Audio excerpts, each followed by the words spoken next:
오늘 남북의 교회가 세계 여러 교회와 함께 지키는 한반도 평화통일 공동기도주일입니다. 남북교회가 매년 8.15 직전주의를 평화통일 공동기도주일로 지킨 것은 올해로 31번째입니다. 그 기원은 1988년 2월에 열린 한국기독교교회협의회 총회에서 채택된 민족의 통일과 평화에 관한 한국기독교회 선언이었습니다. 이 선언은 평화 통일을 위한 한국교회의 과제를 여러 개 나열했는데 그중 하나로 남북교회가 매년 8월 15일 직전주의를 평화통일 공동기도주일로 지킬 것을 제안했고 그 제안이 지금까지도 실행되고 있는 것입니다. 한편 2013년 부산에서 열렸던 세계교회협의회 WCC 총회는 전 세계 교회가 매년 8.15 직전주의를 한반도의 평화와 통일을 위한 공동주일로 지키자라고 하는 결의안을 채택한 바 있습니다. 이 결의에 따라서 현재 세계 여러 교회들은 각자의 상황에 맞게끔 한반도 평화 통일 공동기도주의를 지키고 있습니다. 이렇듯 세계 교회가 한반도의 평화와 통일을 위해 함께 기도하는 이 특별한 주일에 제가 아까 예배 서두에 말씀드렸던 것처럼 우리 교회 특별한 손님들이 왔습니다. 이 손님들은 기장 서울노회와 일본 기독교단 동경 북지구에 속한 여러 교회에서 온 한국과 일본의 청년들입니다. 마침 제1회 한일 청년연합 수련회가 열리고 있는 지금 이 한일 관계는 최악으로 치닫고 있습니다. 따라서 이 평화와 통일은 남북한 간에만 필요한 것이 아니고 지금 한일 간에도 절실히 요구되고 있다 하겠습니다. 그래서 저는 오늘 이 시간 한반도의 평화 통일을 넘어서 동아시아의 평화 통일 문제에 대해서 증언하고자 합니다. 제가 2016년 8.15 직전 주일에 취임 인사를 드리고자 일본 자매교회를 방문했습니다. 그때 자매교회인 니시가타마치 교회는 마침 그날을 평화주일로 지키고 있었습니다. 제가 나가오 유키 목사님께 확인해 보니까 일본 기독교단 소속 모든 교회가 그날을 평화주일로 지키는 것은 아니고 동경 북지구에 속한 교회들은 그렇게 지킨다고 했습니다. 아무튼 이 8.15 직전 주일을 일본 교회는 평화주일로 지키고 또 한국 교회는 평화통일주일로 지키는 것은 모두 1945년 8월 15일과 관련이 있습니다. 남한에서는 8월 15일을 광복절이라고 부릅니다. 또한 일본에서는 같은 날을 종전일이라고 부른다고 합니다. 그런데 저는 이 광복절과 종전일이라는 이 두 이름 모두 문제가 있다고 생각합니다. 이 광복이라고 하는 것은 빛광자에다가 이 회복할 복자를 쓰는데요. 그러니까 빼앗긴 땅과 주권을 도로 찾았다라고 하는 그런 뜻입니다. 근데 이 언어적 표현이 광복이라고 하는 이 언어적 표현이 과연 한국 사람들에게 옳은 개념일까요? 한반도의 해방은 곧바로 분단과 그리고 남북한 간의 적대로 이어졌고 그리고 남한은 또 다른 외세인 미국에게 예속된 것이 숨길 수 없는 역사적 사실입니다. 그런데 8.15가 어찌 한국 사람들에게 진정한 광복이요 또 해방일 수 있겠습니까? 또 일본이 쓰고 있는 종전이라는 말은 어떻습니까? 종전이라는 표현은 문자 그대로 전쟁이 끝났다라는 뜻밖에는 없습니다. 이 표현에 따르면 그냥 전쟁이 끝난 거지 누가 누구하고 전쟁을 했는지 누가 이겼고 누가 졌는지 전쟁 도발의 책임자는 누구인지 전쟁 범죄자에 대한 처벌은 있었는지 등등의 문제들이 모호해지고 흐지부지 되고 맙니다. 만약에 이와는 달리 패전이라는 표현을 쓴다면 거기에는 분명히 승자가 있고 패자가 있다는 것을 분명하게 드러내 줍니다. 그렇게 되면 전쟁의 원인과 결과가 밝혀질 것입니다. 또 전쟁을 일으킨 자는 당연히 처벌을 받게 될 것입니다. 나아가 전쟁에서 항복한 쪽은 전쟁의 아픔을 회상하거나 다시는 그런 짓을 저지르지 말아야겠다는 반성을 하게 됩니다. 아니, 반성은 못해도 적어도 후회하는 심정이라도 가지게 될 것입니다. 그런데 일본은 1945년 8월 15일을 공식적으로 패전일이라고 부르지 않습니다. 그냥 굳이 중성적인 낱말을 써서 종전일이라고 부르고 있습니다. 저는 바로 이 광복이라는 언어의 선택과 종전이라고 하는 언어의 선택 자체에서부터 문제가 발생한다고 봅니다. 제가 언젠가 소개한 적이 있는데 공자의 논어에 정명이라고 하는 항목이 있습니다. 거기 보면 한 제자가 정치의 요체가 무엇입니까? 라고 묻습니다. 그러자 공자는 이름을 바르게 지어서 바른 이름을 쓰는 것이라고 그렇게 대답을 합니다. 바로 정명이라는 말이, 이 바른 이름이라는 말이 거기서 나왔습니다. 바른 이름은 바른 생각, 바른 인식을 낳고 또 올바른 가치 판단을 낳습니다. 반대로 잘못된 이름은 그릇된 인식을 낳고 또 왜곡된 가치 판단을 낳습니다. 그래서 바른 이름 짓기가 굉장히 중요합니다.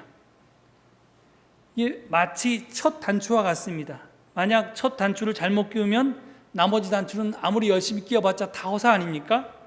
마찬가지로 우리가 이름을 잘못 지으면 거기서부터 우리의 인식도 왜곡되고 또 가치 판단도 왜곡됩니다. 그래서 문제가 된다는 겁니다. 광복이나 종조는 결코 바른 이름, 즉 정명이 아닙니다. 따라서 한일 관계와 한일 문제는 바로 이 정명에서부터 시작되어야 할 것입니다. 앞에서 말씀드린 것처럼 지금 한일 관계는 최악으로 치닫고 있습니다. 그 근본 원인은 두 나라가 과거사를 말끔하게 청산하지 못했기 때문입니다. 그간 한국은 일본의 사죄와 반성을 끊임없이 요구했습니다. 그렇지만 일본은 1965년 국교 정상화 당시 체결한 한일 기본조약과 4개 협정으로 모든 것이 다 해결되었다는 태도를 고수해 왔습니다. 그런데 1965년의 한일 기본조약과 4개의 부속 협정은 태생적으로 한계가 있습니다. 이 조약은 1910년 8월 22일에 강제로 체결된 이른바 한국, 그러니까 조선 병합조약의 불법성과 일본의 한반도 식민지 지배에 대한 책임을 명확하게 규명하고 있지 않습니다. 당시 한국의 박정희 군사정권은 5.16 쿠데타 이후에 경제개발을 위해 대규모 자금이 필요했습니다. 또한 미국은 한국과 일본과 미국을 이렇게 세계를 같이 잇는 반공연맹을 강화하기 위해서 한일협정을 빨리 체결하라고 그렇게 일본도 재촉하고 한국도 재촉했습니다. 특별히 정당성이 없던 한국 정부에게 계속 재촉했습니다. 그래서 이를 기회 삼아서 일본은 한국의 배상이 아닌 경제협력 방식으로 한일 청구권 협정을 채택할 수 있도록 그렇게 유도했습니다. 그 결과 1965년 한일협정 체결 당시에 일본의 침략 행위와 식민지 지배에 대한 불법성 인정 및 일체의 사죄와 배상은 없었습니다. 제가 이번에 이 한일 문제가 불거진 이후에 알게 된 사실인데요. 일본 사람들이 어떻게 저렇게 뻔뻔할 수 있나? 그랬더니요. 그 사람들은 어떻게 생각하냐면요. 아주 간단해요. 예를 들어서 1910년에 소위 이른바 한국병합조약에 의해서 한국은 일본에 합법적으로 항복 스스로 자기 나라의 주권을 맡겼다는 겁니다. 그러니까 침략한 게 아니라 한국이 스스로 나라를 갖다 바쳤기 때문에 자기네들은 잘못이 없다는 겁니다. 식민지배도 정당한 거고 뭐 이렇다는 거예요. 그러니까 사실은 이 역사를 처음부터 바라보는, 우리는 그것을 강제로 당했다고 생각하는데 일본은 그것이 자발적이라고 생각하는 그 첫 단추서부터 전혀 다른 인식을 갖고 있습니다. 그러니까 계속 빗나갈 수밖에 없습니다. 한마디로 말해서 첫 단추가 잘못 끼워졌던 것입니다. 그래서 한국은 이런저런 기회가 있을 때마다 이 과거사 문제를 거론했고요. 일본은 그때마다 한일 기본조약을 앞세웠던 것입니다. 특히 65년에 이 한일 기본조약을 체결할 때 아까도 말씀드렸던 것처럼 일본이 한국을 침략한 것, 식민지배라는 것이 잘못됐다, 이렇게 한 번도 그 협약에 써 있지가 않습니다. 그래서 그냥 한국이 나라를 개국했기 때문에 축하한다, 축하금으로 3만 불인가 주고요, 3억 불인가 이렇게 주고요. 그 다음에 경제개발을 도와준다 그래서 차관으로 2억 불인가를 줬습니다. 그리고 그건 여러분 JTBC 뉴스를 다 보셨듯이 도로 일본으로 다 가져갔습니다. 일본 기업들에게 일을 다 맡겨놓고요. 하여간 특히 이 1965년 한일 청구권 협정에 대한 두 나라 정부의 해석이 엇갈립니다. 이게 우리나라는 이게 적어도 나라는 청구할 권한이 없어도 개인은 청구할 권한이 있다고 주장하고, 일본은 그것조차도 없다고 이렇게 주장합니다. 그래서 이 해묵은 견해차가 결국은 지금과 같은 사태로 불거져 나온 것입니다. 특히 한국의 촛불 민주정부가 들어선 이후에 한일 갈등은 더욱 심화되었습니다. 작년 11월에 있었던 한국 정부의 위안부 화해치유재단 해산 결정, 그리고 그 직전인 10월에 있었던 한국 대법원의 징용공 배상 판결이 지금 사태의 도화선이 되었습니다. 그런데 이것은 그냥 겉으로 드러난 빙산의 일각일 뿐이고요. 그 배경에는 한일 관계를 바라보는 현재 양국 정부의 견해차가 놓여 있습니다. 그 견해차는 소위 제가 아까 말씀드렸던 것처럼 식민지 수탈론과 식민지 근대화론의 차이입니다. 현재 일본 정부는 분명하게 식민지 근대화론의 입장 위에 서 있습니다. 일본의 식민 통치는 조선에 유익했다는 것이 바로 식민지 근대화론입니다. 저들은 일본이 무슨 잘못이 있는가, 오히려 일본은 과거 36년간 조선을 식민지화함으로써 그들을 교육했고 또 공장을 건설했고 기술을 가르쳐서 잘 먹고 잘 살 수 있도록 해주었다, 이렇게 주장합니다. 이런 왜곡된 역사인식은 8.15를 패전이라 부르지 않고 종전이라고 부르며 그 진정한 의미를 의식적으로 회피하고 있는 태도와 그 맥을 같이 하고 있습니다.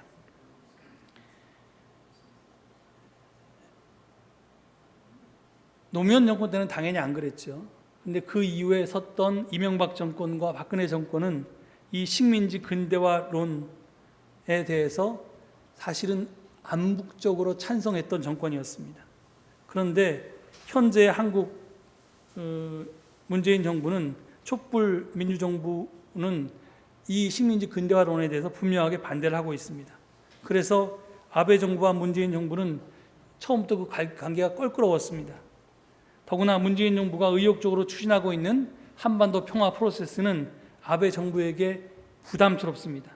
만약 남북이 여태까지 으르렁거리면서 싸웠는데, 그래서 그 관계를 일본이 적절히 활용하면서 통치에도 인용하고 경제에도 이용하고 그랬는데, 만약에 그런 관계가 이제 다 청산되고 남북이 사이좋게 지낸다면, 통일이 된다면 그 통일 한국의 힘이 일본에 위협이 된다고 그렇게 보기 때문입니다.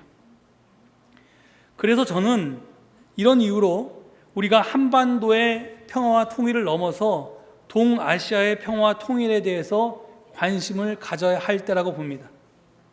한반도에서 냉전 구조가 깨지고 평화 체제가 구축되려면 동아시아의 구도 자체가 바뀌지 않으면 안 된다는 말입니다. 달리 말하면 한반도 주변국들이 도와주고 협력하고 합의해주지 않으면 한반도의 평화 체제는 불가능합니다. 지금처럼 미국이 자신의 패권을 유지하기 위해서 중국을 고립시키는 전략으로 나간다면, 그래서 한미일 삼각 안보 체제를 넘어서는 그런 인도 태평양 안보 전략 동맹을 고집한다면 중국은 결코 한반도 평화 프로세스를 동의하지 않을 것입니다. 왜냐하면 지금까지는 북한이 자기 편이었는데 이제 남한하고 한통속이 돼서 북한까지 중국을 고립화시키려고 나간다면 바로 중국이 찬성할 수가 없습니다.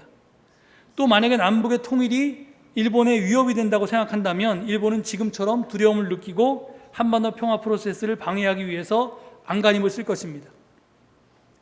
따라서 우리는 남과 북만 사이좋게 지낸다고 지금의 분단 문제를 해결할 수 있는 것이 아닙니다. 일본과의 관계, 중국과의 관계, 또는 러시아와의 관계, 나아가 다른 동아시아의 여러 국가들과의 관계를 함께 풀지 않으면 사실은 남북의 문제가 풀릴 도리가 없습니다. 그래서 우리는 적어도 중국과 남한과 북한과 일본이 서로가 서로를 신뢰하고 공존하는 길을 모색할 수밖에 없습니다. 즉 한반도 냉전의 종식이 동북아시아의 냉전 종식으로 이어지게 하고 이것이 결국 동아시아 전체로 퍼져나가게 하는 길을 찾아야만 하는 것입니다. 근데 여기에 대해서 하토야마 유키오 전 일본 총리는 우애에 기초한 동아시아 공동체라는 것을 역설해 왔습니다. 여러분, 옛날에 안중근 의사가 동양 평화론이라고 하는 것을 주장했었습니다. 그리고 지금의 한국 진보 지식인들이 동아시아의 영세 중립국론을 이렇게 주장하고 있는 사람들이 있는데요. 이것과 사실은 하토야마 일본 전 총리가 주장하는 동아시아 공동체가 서로 일맥상통하는 점이 있습니다. 이 아이디어는 아주 간단한데요. 세계 1차 대전과 2차 대전을 경험한 유럽의 여러 나라가 지금 유럽연합을 창설해서 서로 전쟁하지 않고 더불어 살아가는 것처럼 우리 동아시아 국가들도 그렇게 살아보자, 그렇게 살 수 있다 하는 겁니다. 물론 예전에 중국이 패권을 해서 이 아시아의 많은 국가들을 자기 마음대로 지배한 적도 있었고, 또 일본도 나도 그렇게 해보겠다고 해서 전쟁을 일으킨 적도 있었지만, 그렇지만 그런 과거를 넘어서서 그거보다 더 피 터지는 역사가 있었던 유럽도 하나 된 걸 보니까 우리도 될 수 있다, 우리도 마음만 먹으면 될 수 있지 않겠냐. 그래서 그것을 주장하는 게 바로 이 동아시아 공동체입니다. 저는 그의 주장을 이렇게 읽어보고요, 이것이 굉장히 기독교적이다 이렇게 생각을 했습니다. 힘에 의한 평화가 옛날에 일본이 주장했던 대동아 공영권입니다. 우리가 서구 열강에 맞서 싸울 힘을 우리끼리 가져야 된다, 이게 이제 대동아 공영권입니다. 그렇지만 그게 아니라 상호 존중하고 상호 이해하고 상호 도우면서 평화에 의한, 그런 평화의 바탕에서 우애에 기초한 새로운 동아시아 공동체라고 하는 것은 바로 이 그리스도의 평화와 일맥상통합니다. 전자가 예전에 일본이 주장했던 것이 로마의 평화라면 지금 이 동아시아 공동체가 주장하고 있는 것은 그리스도의 평화입니다. 전자가 힘에 의한 거짓 평화라면 후자는 정말 나눔과 섬김에 의한 참 평화입니다. 제가 여기에 대해서 이걸 강의하는 시간이 아니기 때문에 여기 자세히 얘기할 수는 없고요. 하여간 이게 우리의 지금 목표가 되어야 된다라고 하는 것을 좀 생각해야 된다는 겁니다. 오늘 성경 말씀은 참 평화를 이루기까지 있는 힘을 다하여라, 이렇게 시편의 말씀을 통해서 우리에게 명령합니다. 이건 명령입니다. 참 평화의 실현은 해도 되고 안 해도 되는 선택사항이 아니라는 겁니다. 이것은 하나님의 명령입니다. 그리스도인의 의무입니다. 우애에 기초한 동아시아 공동체 실현을 위해서 이거는 정말 우리가 하면 좋고 안 해도 할 수 없는 이런 게 아니라, 우리가 여기서 진정한 하나님의 사랑과 평화의 공동체를 동아시아에서 건설하려면 지금까지의 이 국제관계를 넘어서는 새로운 관계를 만들어야 되고, 이것을 꼭 해야 된다, 우리의 후손들을 위해서, 이런 얘기입니다. 물론 이것의 실현을 위해서 넘어야 할 산이 참으로 많습니다. 그런데 그 실현을 위해서 제일 필요로 한 것은 민족과 국경이라는 경계를 넘어서 동아시아의 시민들끼리 아주 활발하게 교류하고 대화하면서 연대하는 것입니다. 정치인들은 그것을 못할 것입니다. 하지만 시민들이 밑바닥에서부터 나서서 서로를 이해하고 서로를 돕고 서로를 장벽을 허무는 일들을 한다면 그것이 가능할 거라는 겁니다.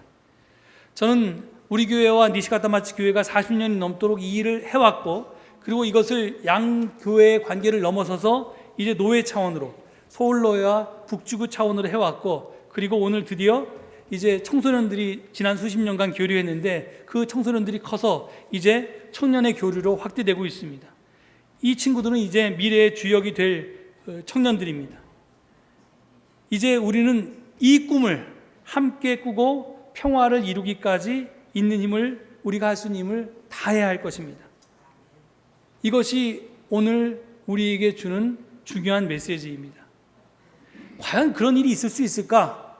원수처럼 지냈던 일본과 과연 우리가 평화롭게 지낼 수 있을까? 북한하고 같이 지내는 것도 한민족인 우리도 지내기 힘든데, 아이고 그 옛날 보면 수천 년 동안 중국이 이 동아시아의 국가들을 못 살게 굴었는데 그 중국이 과연 힘을 내려놓고 정말 순한 양처럼 그렇게 이 주변국들과 함께 더불어 살 수 있을까? 여기에 대해서 생각하면 우리의 계산으로는 답이 안 나올 수도 있습니다. 그렇지만 저는 이 꿈이 과연 정말 꿈으로 그칠까 아니면 현실이 될까를 상상하다가 마틴 루터 킹 목사님이 떠올랐습니다. 여러분 잘 아시는 것처럼 1950년대, 60년대 미국에서 흑백 차별과 흑백 분리는 상식이었고 사회 제도였습니다. 그 사악한 상식과 제도를 바꾼다는 것은 그 누구도 상상하지 못했습니다. 하지만 킹 목사님은 1964년 워싱턴 DC 링컨 기념관 앞에 모인 25만 명의 청중들 앞에서 흑인과 백인이 하나 되는 세상에 관한 자신의 꿈을 역설했습니다. 여러분 잘 아는 나에게는 꿈이 있습니다. I have a dream 이라고 하는 연설입니다. 나에게는 꿈이 있습니다. 조지아주의 붉은 언덕에서 노예의 후손과 노예 주인의 후손들이 형제처럼 손을 맞잡고 나란히 앉게 되는 꿈입니다. 나에게는 꿈이 있습니다.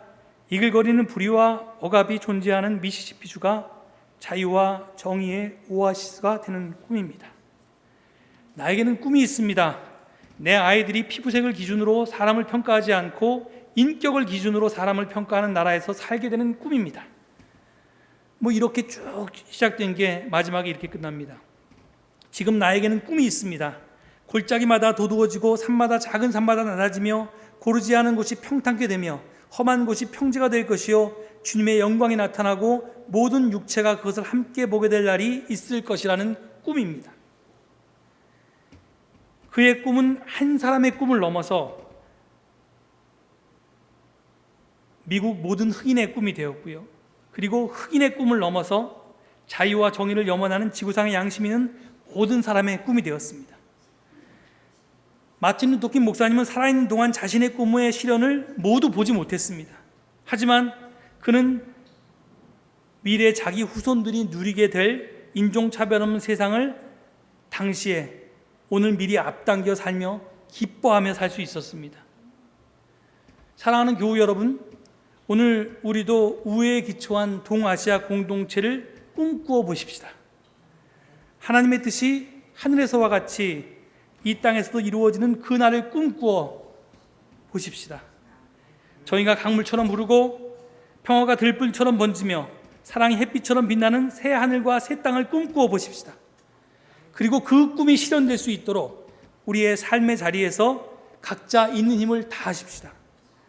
주님의 약속을 굳게 믿으며 참 평화의 실현을 위해서 함께 행진해 나갈 때 세상 끝날까지 주님이 우리와 함께 하실 것입니다. 이 말씀 기억하시면서 잠깐 침묵 기도 드리겠습니다.